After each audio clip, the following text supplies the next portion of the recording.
नमस्कार दोस्तों, मैं गणेश स्वागत करता हूं आप सभी का आपके अपने YouTube channel exam cracker night. और इस वीडियो के अंतर्गत अपन टॉप 50 क्वेश्चन डिस्कस करेंगे।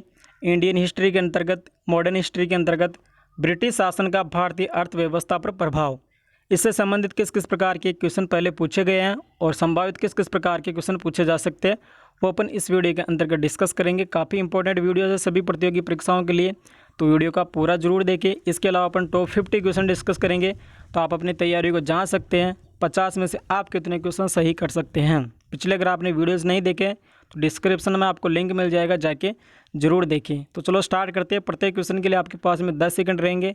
10 सेकंड में आपको आंसर कमेंट के बॉक्स में कमेंट करके बताना है। चलिए स्टार्ट करते हैं। फर्स्ट क्वेश्चन से आपके सामने है। फर्स्ट क्वेश्चन, चलिए फर्स्ट क्वेश्चन आपके स्क्रीन पे आ चुका है। सबसे पहले क्वेश्चन को आपको आराम से पढ़ना है, फिर आंसर कमेंट बॉक्स में कमेंट करना है।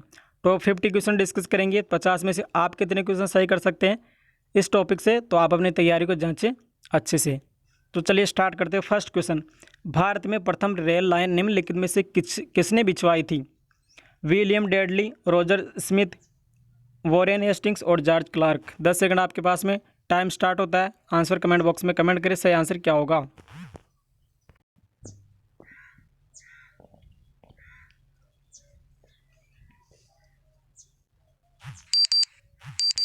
चलिए जी, टाइम सब। क्वेश्चन नंबर फर्स्ट का राइट आंसर हो जाएगा option D right answer, George Clarke. ठीक है, जॉर्ज क्लार्क राइट आंसर हो जाएगा, ऑप्शन डी राइट आंसर। ठीक है, नेक्स्ट आपके सामने इसी प्रकार का क्वेश्चन है। हो सकता है आप में से बहुत सारे कंफ्यूज हो रहे हैं, इसलिए मैंने ये दोनों क्वेश्चन साथ में ले लिए हैं। भारत में प्रथम रेल लाइन किसके शासनकाल में बिछाई गई? क्वेश्चन को अच्छे से समझे। पिछला क्वेश्चन था भारत में प्रथम रेल लाइन किसने बिछाई, और ये क्वेश्चन है भारत में प्रथम रेलवे लाइन किसके शासनकाल में बिछवाई गई। काफ़ी इंपॉर्टेंट क्वेश्चन है, कंफ्यूज हो सकते हैं आप इसमें, तो आप जरूर से ध्यान में रखिए। ठीक है, क्वेश्चन की लैंग्वेज को समझे और फिर आंसर कमेंट करें। तो सेकंड क्वेश्चन आपकी स्क्रीन पे है, भारत में प्रथम रेलवे लाइन किसके शासनकाल में बिछाई गई? Lord Canning, Lord Curzon, Lord Dalhousie, Lord betting.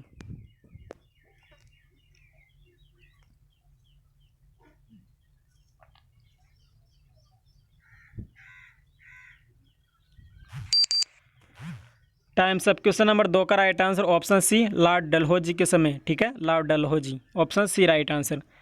Question number 3, भारत में ब्रिटेन की ओर संपत्ति के अपहरण यानी कि ड्रेन ऑफ वेल्थ का सिद्धांत किसने प्रतिपादन किया था? गोपाल कृष्ण गोखले ने, दादाभाई नौरोजी, सुरेंद्रनाथ बनर्जी, लाला लाजपत राय। भारत में ब्रिटेन की ओर संपत्ति का अपहरण यानी कि यहाँ से वो संपत्ति ले गए थे, अपहरण, ये सिद्धांत किसने प्रतिपादित किया था?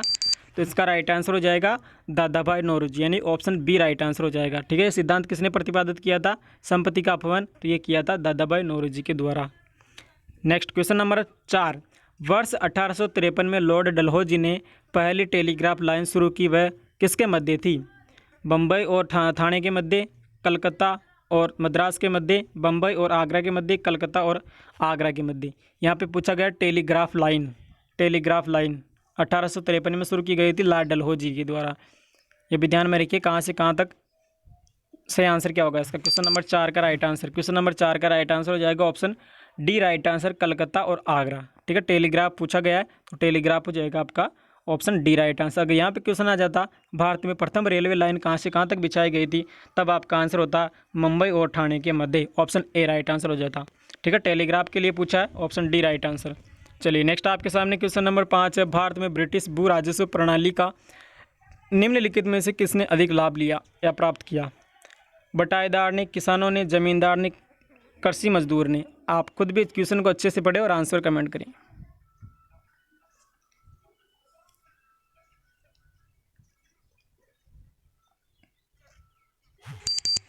समय समाप्त। क्वेश्चन नंबर 5 का राइट आंसर हो जाएगा ऑप्शन सी राइट आंसर, जमींदार। क्वेश्चन नंबर 6, भारत में सबसे पहला सूती वस्त्र मिल। ठीक है, भारत में सबसे पहली है यहाँ पे। ठीक है, भारत में सबसे पहली सूती वस्त्र मिल किस शहर में स्थापित की गई? ठीक है, सूरत, बम्बई, अहमदाबाद, कोयम्बटूर।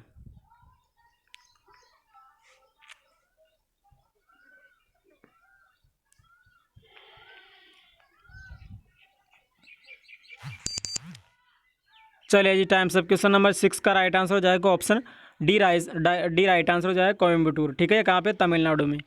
क्वेश्चन नंबर 7, अंग्रेजों द्वारा बनाई गई भू राजस्व व्यवस्था की निम्न प्रणालियों में से कौन सी कर्षकों के हित को अधिक सुरक्षा प्रदान करती थी? सारी व्यवस्थाएं यहाँ पे भू व्यवस्था है, लेकिन सबसे अधिक सुरक्षा प्रदान कौन सी व्यवस्था करती थी? तो अच्छे से पढ़े क्वेश्चन को, आंसर कमेंट करें। बंगाल प्रांत की स्थायी भू व्यवस्था, ठीक है। इसके अलावा मद्रास प्रांत की रैयतवाड़ी भू व्यवस्था, मध्यवर्ती प्रांत की जमींदारी भू व्यवस्था, संयुक्त प्रांत की मालगुजारी भू व्यवस्था। आपने थ्योरी में पढ़ा होगा ये, और इसको आप सारणी बना के अच्छे से पढ़ सकते हैं।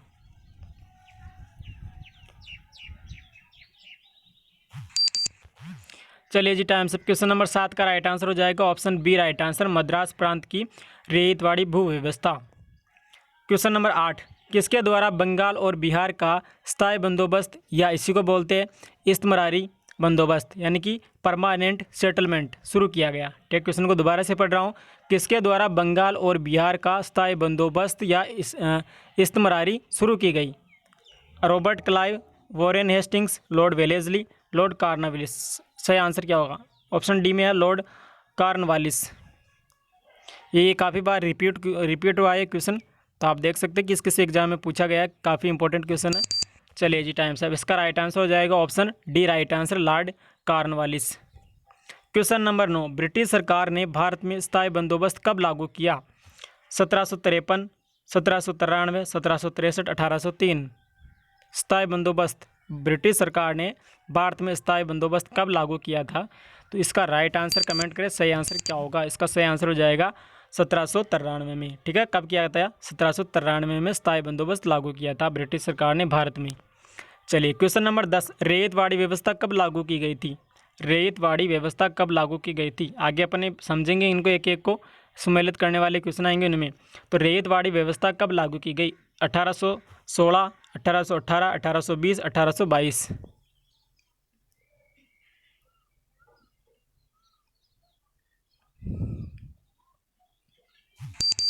चलिए जी, टाइम सब, इसका राइट आंसर हो जाएगा ऑप्शन सी राइट आंसर, 1820 में रैयतवाड़ी व्यवस्था लागू की गई थी। क्वेश्चन नंबर 11, अंग्रेजी शासन का प्रभाव किस क्षेत्र में सबसे अधिक पड़ा? आर्थिक क्षेत्र पे, राजनीतिक क्षेत्र, धार्मिक, मनोवैज्ञानिक।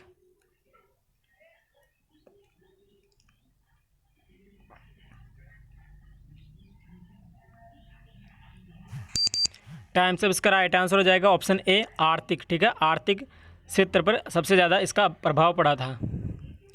चलिए, अब अच्छे अच्छे क्वेश्चन आएंगे, उसमें से आपको क्या करना है? सम्मिलित करना है। अब यहाँ पे एक तरफ तो दे रखे हैं आपको ब्रिटिश उपनिवेशवाद के चरण दे रखे हैं, और एक तरफ आपको दे रखे हैं उनकी विशेषताएं। ठीक है, आपने पढ़ा होगा ये विशेषताएं, वर्ष आप टेबल से अच्छे से इनको नोट करके रखें। तो चलिए, यहाँ पे आपके पास में 10 सेकंड आंसर आपको कमेंट करना है, सही आंसर क्या होगा? सम्मिलित करके बताइए सही आंसर क्या होगा।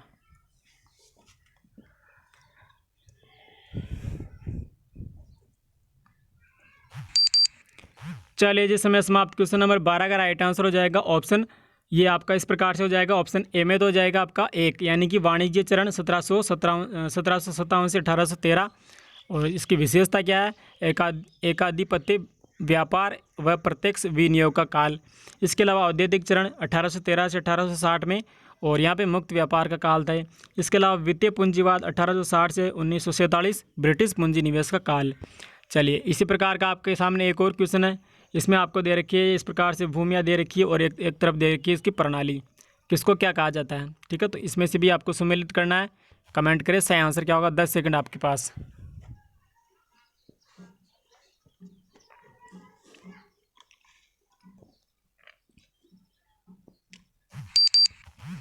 चलिए, टाइम सब। क्वेश्चन नंबर 13 का राइट आंसर इस प्रकार से है, बड़े सामंतों का आवंटित भूमि, जागीरदार प्रणाली।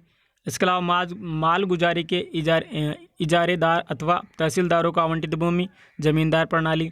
ग्रामीण स्तर पर की गई भू राजस्व बंदोबस्ती, मालवाड़ी प्रणाली। ओके, आपके सामने अगला क्वेश्चन है, इसी प्रकार का सम्मिलित करना है।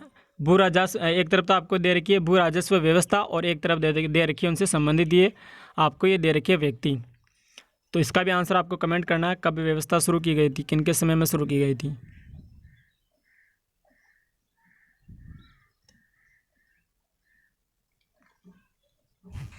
चलिए, टाइम से इसका राइट आंसर हो जाएगा। ठीक है, स्थायी बंदोबस्त तो की गई थी कॉर्नवालिस, चार्ल्स ग्रांट और जॉन सोर के समय। रैयतवाड़ी व्यवस्था कैप्टन रीड, टॉमस मुनरो और एली फिटसन के समय।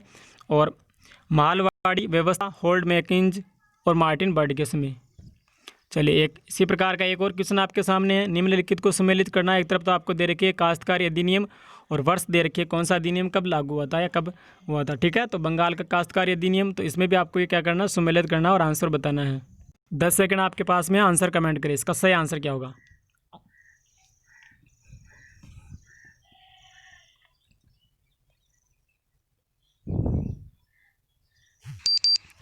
चलिए जी, टाइम सब। क्वेश्चन नंबर 15 का राइट आंसर इस प्रकार से, ठीक है। बंगाल काश्तकारी अधिनियम 1885, अवध लगान अधिनियम एवं मद्रास काश्तकारी विधेयक 1886, दक्कन काश्तकारी अधिनियम 1879, प्रांत ये मध्य प्रांत काश्तकारी विधेयक 1883। तो इस प्रकार से आपका इसका राइट आंसर हो जाएगा, ठीक है। नेक्स्ट आपके सामने क्वेश्चन नंबर 15। एक तरफ तो आपको दे रखी है आयोग दे रखे, अकाल से संबंधित आयोग दे रखे, और एक तरफ दे रखे गवर्नर जनरल। तो इसमें भी आपको सम्मिलित करना। 10 सेकंड आपके पास में, सही आंसर क्या होगा। चाहे तो आप वीडियो को पॉज करें और वीडियो को अच्छे से देख करके आप इसका मिलान करें। चलिए जी, टाइम से। क्वेश्चन नंबर 15 का राइट आंसर इस प्रकार से, ठीक है। स्ट्रेची आयोग 1980, ठीक है। गवर्नर जनरल कौन थे, लॉर्ड रिपन।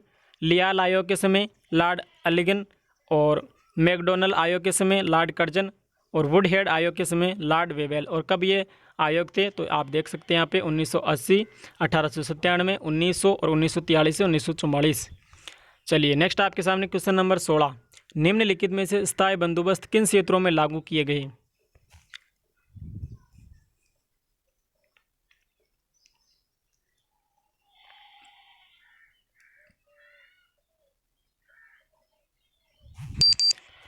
चलिए इसमें समाप्त। इसका राइट आंसर हो जाएगा ऑप्शन डी राइट आंसर, ठीक है। कहाँ पे स्थायी बंदोबस्त लागू किए थे, बंगाल, उड़ीसा, बिहार, बनारस, मद्रास के उत्तरी जिले, यहाँ पे किए गए थे, ठीक है।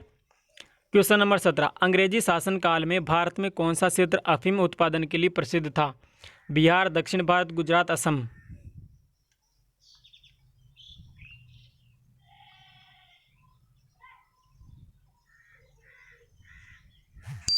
टाइम सब। इसका राइट आंसर हो जाएगा option A right answer, Bihar, ठीक है। अंग्रेजी शासनकाल के समय में पूछा गया है। Question number 18।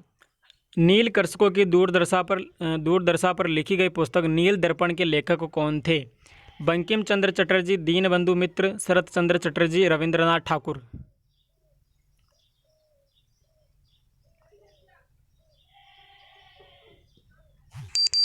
चलिए इसमें समाप्त। क्वेश्चन नंबर 18 का राइट आंसर हो जाएगा ऑप्शन बी, दीनबंधु मित्र के द्वारा लिखी गई थी नील दर्पण, ओके।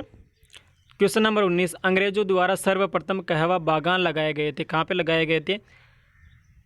चिकमंगलूर जनपद में, कुर्ग जनपद में, नीलगिरी जनपद में, वायनाड जनपद में। तो अंग्रेजों द्वारा सर्वप्रथम कहवा बागान कहाँ लगाए गए थे मित्रों।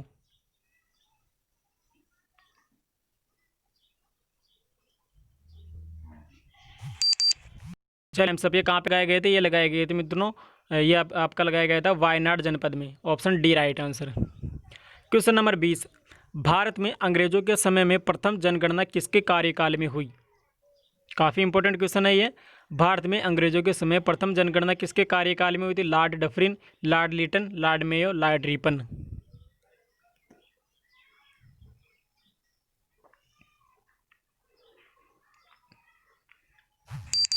टाइम सब। इसका राइट आंसर हो जाएगा option C right answer, Lord Mayo. अगर ये क्वेश्चन आ जाता आपके सामने भारत में अंग्रेजों के समय नियमित जनगणना, तो नियमित में आपको बताना है लॉर्ड रिपन, ठीक है। और यहाँ पे पूछ ले प्रथम जनगणना किसके कार्यकाल में हुई, तो Lord Mayo. Question number 21। Bharat में प्रथम रेल लाइन का निर्माण 1853 ईस्वी में किन नगरों के मध्य हुआ था।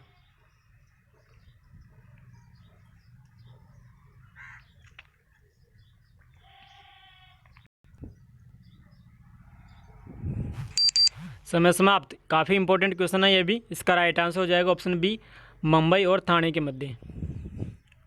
Question number 22। उत्तरी भारत में भूमि कर व्यवस्था का प्रवर्तक यानी कि father of land settlement in northern India, तो ये किसे कहा जाता है, ठीक है। मार्टिन बर्ड को, Thomas Munro, Captain Read, Charles Grant. उत्तरी भारत में भूमि कर व्यवस्था का प्रवर्तक किसे कहा जाता है।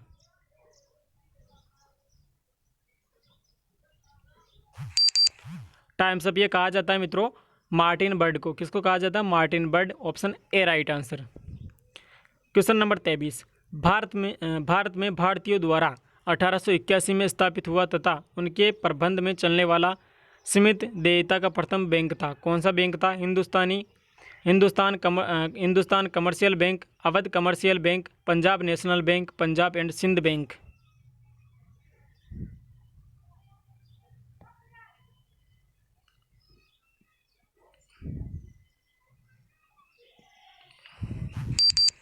चलिए टाइम से उसका राइट आंसर हो जाएगा Awadh commercial bank. Okay, Awadh commercial bank.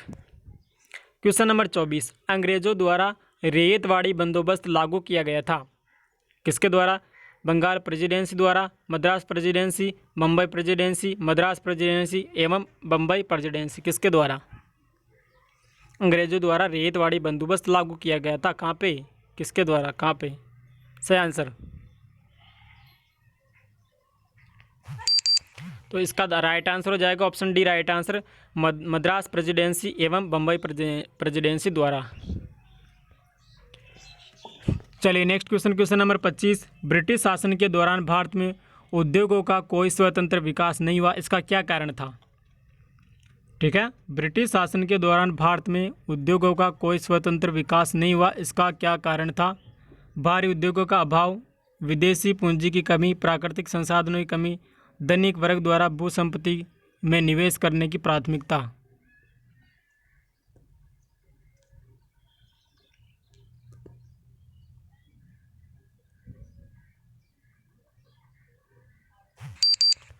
ठीक है, टाइम से क्वेश्चन नंबर 25 का राइट आंसर हो जाएगा ऑप्शन ए राइट आंसर, भारी उद्योगों का अभाव। ठीक है, भारी उद्योगों का अभाव के कारण ही यहाँ पे स्वतंत्र विकास नहीं हुआ था उद्योगों का, option A right answer. Question number 26, भारतीय शिक्षा का मैग्ना कार्टा यानी महाअधिकार पत्र कहा जाता है, किसको कहा जाता है? वुड के घोषणा पत्र को, हंटर आयोग को, रेले आयोग को, शेडलर आयोग को।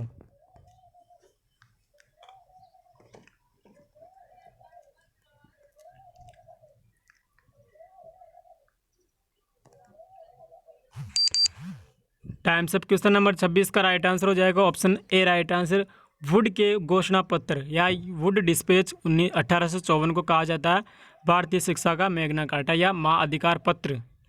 क्वेश्चन नंबर 27, भारत में आधुनिक शिक्षा का जन्मदाता किसे कहा जाता है?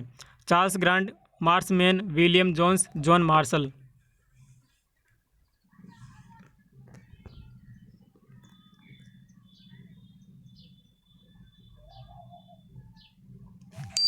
टाइम सब क्वेश्चन नंबर 27 का right answer option A right answer, Charles Grant को। ठीक है, भारत में आधुनिक शिक्षा का जन्मदाता कहा जाता है चार्ल्स ग्रांट को। ओके, चलिए next question, question number 28, Bharat में दस्तकारी उद्योग के पतन के कारण थे, तो क्या कारण थे वो आपको बताना है। क्वेश्चन को अच्छे से पढ़े और आंसर कमेंट करें।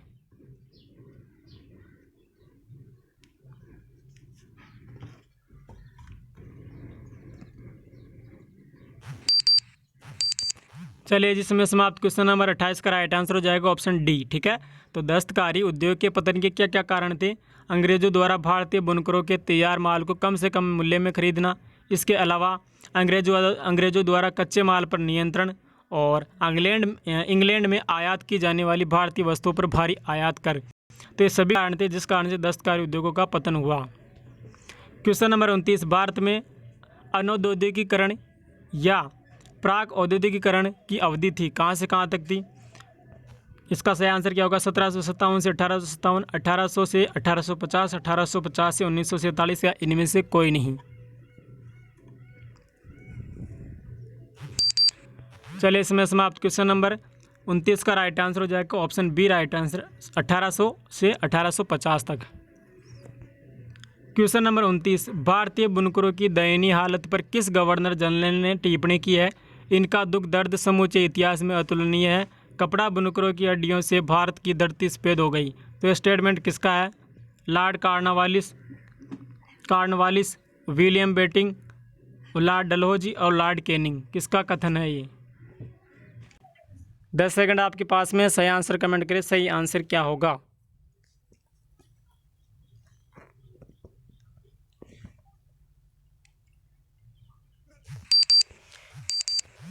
टाइम्स ऑफ क्वेश्चन नंबर 29 का राइट आंसर हो जाएगा ऑप्शन बी, विलियम बेंटिंक का कथन है ये। ठीक है, किसके द्वारा कहा गया है? विलियम बेंटिंक के द्वारा कहा गया है। क्या कहा गया है? इनका दुख दर्द समूचे इतिहास में अतुलनीय है, कपड़ा बुनकरों की हड्डियों से भारत की धरती सफेद हो गई है। किसके लिए कहा गया है? ये कहा गया है बुनकरों को, उनकी दयनीय हालत देख करके कहा है विलियम बेंटिंक ने। क्वेश्चन नंबर 30, भारत में रेलवे के निर्माण के क्या कारण थे? ठीक है, तो भारत में अंग्रेजों के द्वारा रेल निर्माण करवाया था, तो उसके पीछे उनका अंग्रेजों का क्या उद्देश्य था जिस कारण से भारत में निर्माण करवाया? तो आपके सामने कुछ दे रखी है, आपके सामने कुछ स्टेटमेंट दे रखी है, इसमें से सही कौन सा है या सभी सही है? तो उसमें से आप देख के सही आंसर कमेंट करें। भारत में रेलवे के निर्माण के क्या कारण थे?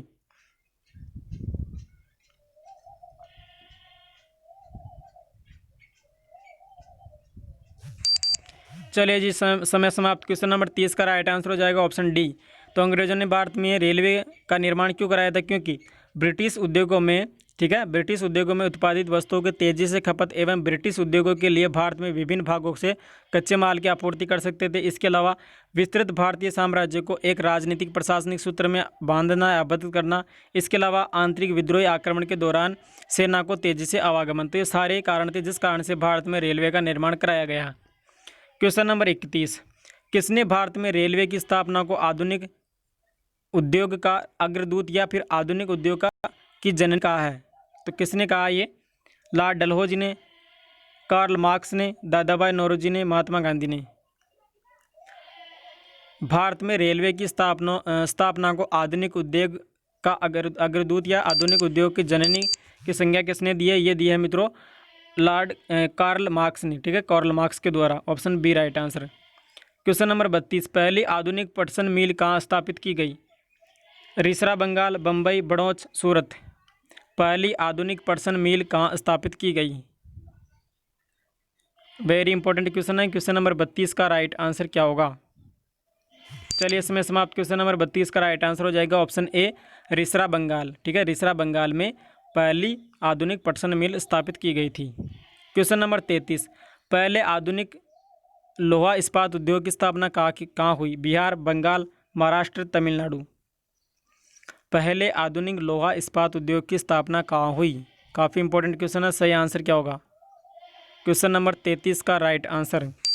चलिए टाइम्स ऑफ क्वेश्चन नंबर 33 का राइट आंसर हो जाएगा option A right answer, Bihar. Bihar. Question number 34, बिखरे हुए स्वायत्त गांवों के कवच को इस्पात के रेलों से छेद दिया गया जिससे उनके जीवन रक्त का हास हो गया। ये जो कथन है, ये कथन किसका है? कार्ल मार्क्स का, बुकानन का, विलियम जोन्स का, लॉर्ड डलहौजी का। किसका कथन है? बिखरे हुए स्वायत्त गांवों के कवच को इस्पात के रेलों से छेद दिया जिससे उनके जीवन रक्त का हास हो गया। ये कथन किसका है? काफ़ी इंपॉर्टेंट क्वेश्चन है। सही आंसर क्या होगा? क्वेश्चन नंबर 34 का राइट आंसर। इसका राइट आंसर हो जाएगा option B, Buchanan. Option B. Question number 35, भारतीय राज्यों से कर लेना सूर्य द्वारा भूमि से पानी लेने के समान था जो कि पुनः वर्षा के रूप में भूमि पर उर्वरता देने के लिए वापस आता था, पर अंग्रेजों द्वारा लिया गया कर भारत में वर्षा न करके इंग्लैंड में ही वर्षा करता था।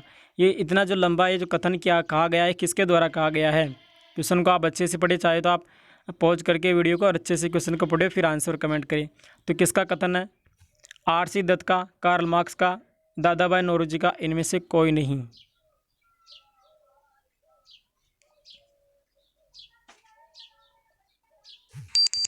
टाइम्स ऑफ क्वेश्चन नंबर 35 का राइट आंसर हो जाएगा option A right answer, R C. Dutt. ठीक है, आर.सी. दत्त का कथन है ये। क्वेश्चन नंबर 36, हमारी पद्धति कुछ स्पंज की तरह काम करती है। यह गंगा के तटों से सभी अच्छी चीज़ों को सोख लेती है और टेम्स के तटों पर उन्हें निचोड़कर गिरा देती है। ये कथन किसका है या फिर ये उक्ति किसकी है? आर.सी. दत्त की, कार्ल मार्क्स की, दादाभाई नौरोजी की, जॉन सुलिवान की।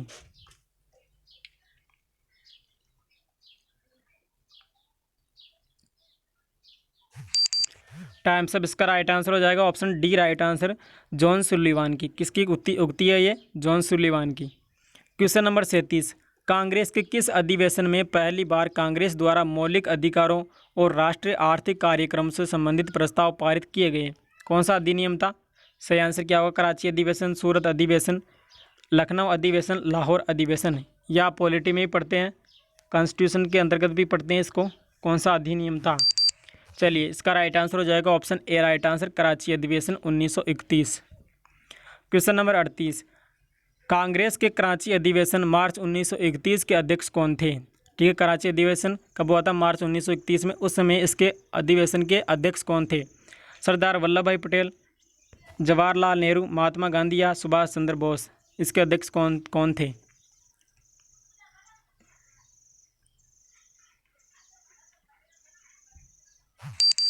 समय समाप्त। क्वेश्चन नंबर 38 का राइट आंसर हो जाएगा option A right answer, Sardar Vallabh भाई पटेल। ठीक है, कौन है? सरदार वल्लभ भाई पटेल।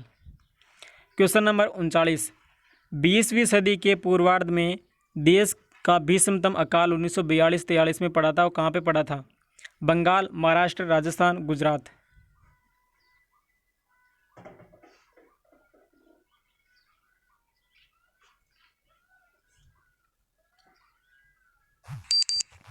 तो ये पड़ा था मित्रों बंगाल में। कहाँ पे पड़ा था? 1942-43 में भीष्मकाल, तो ये पड़ा था बंगाल में। क्वेश्चन नंबर 40, 1938 के अंत में भारतीय राष्ट्रीय कांग्रेस के अनुरोध पर राष्ट्रीय योजना समिति बनाई गई। इसके अध्यक्ष कौन थे? VKRV राव, जवाहरलाल नेहरू, सरदार वल्लभ भाई पटेल, राजेंद्र प्रसाद?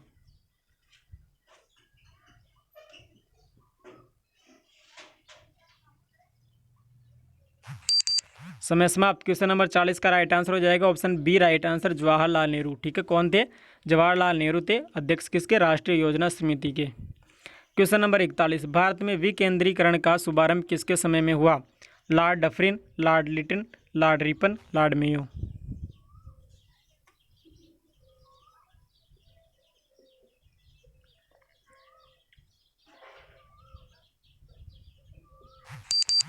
चलिए समय समाप्त। क्वेश्चन नंबर 41 का राइट आंसर हो जाएगा ऑप्शन डी लॉर्ड मेयो के समय। ठीक है, Lord Mayo. Question number 42, rail विभाग के लिए पृथक रूप से रेल बजट कब आरंभ हुआ? ठीक है, इसके लिए अलग से बजट जारी हुआ, तो कब से हुआ ये? रेल विभाग के लिए पृथक रूप से रेल बजट कब आरंभ हुआ? 1925 से, 1929, 1858, 1935?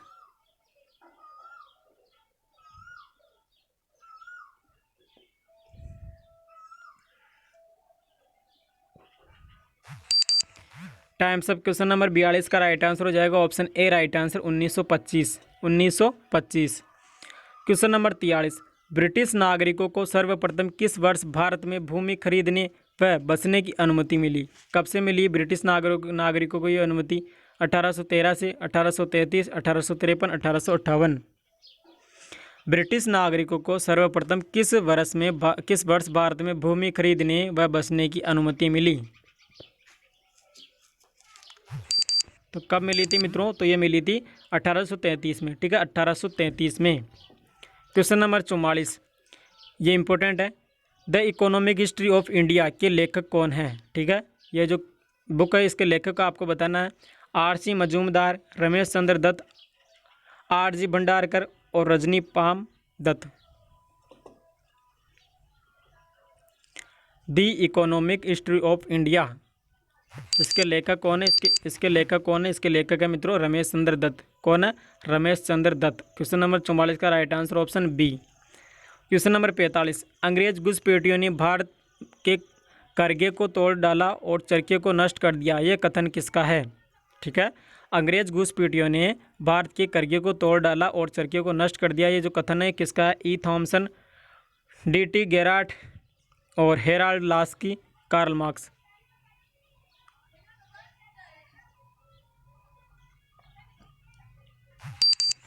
चलिए इसमें समाप्त। क्वेश्चन नंबर 45 का राइट आंसर हो जाएगा option D right answer, Karl Marx का कथन है ये। ठीक है, किसका? कार्ल मार्क्स का कथन है। क्वेश्चन नंबर 46, दादा भाई नौरोजी ने अंग्रेजों द्वारा किए गए किस कार्य को अनिष्टों का अनिष्ट की संज्ञा दी है? ठीक है, दादा भाई नौरोजी ने अंग्रेजों द्वारा किए गए किस कार्य को अनिष्टों की अनिष्ट की संज्ञा दी है? भारतीय परंपरागत उद्योगों का विनाश, सभी उच्च पदों पर अंग्रेजों की भर्ती, धन का निकास, नीलों द्वारा भारतीयों के साथ किए गए व्यवहार? किस कारण से दादा भाई नौरोजी ने इन्हें अनिष्टों का अनिष्ट कहा है?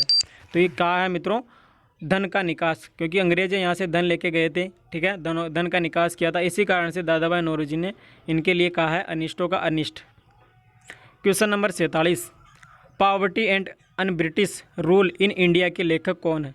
दादा भाई Naoroji, Ramesh Chandra Dutt, Jawaharlal Nehru, Surendra Nath Banerjee. Poverty and un British rule in India के लेखक?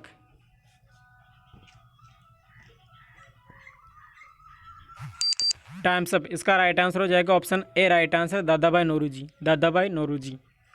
Question number 48, sir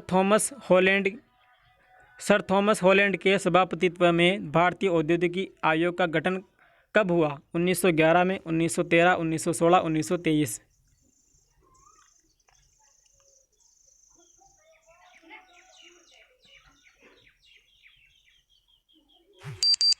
times up. Question number 48 का राइट आंसर हो जाएगा ऑप्शन सी राइट आंसर, 1916 ईस्वी में। कब हुआ था? भारतीय औद्योगिक आयोग का गठन कब हुआ था? 1916 में।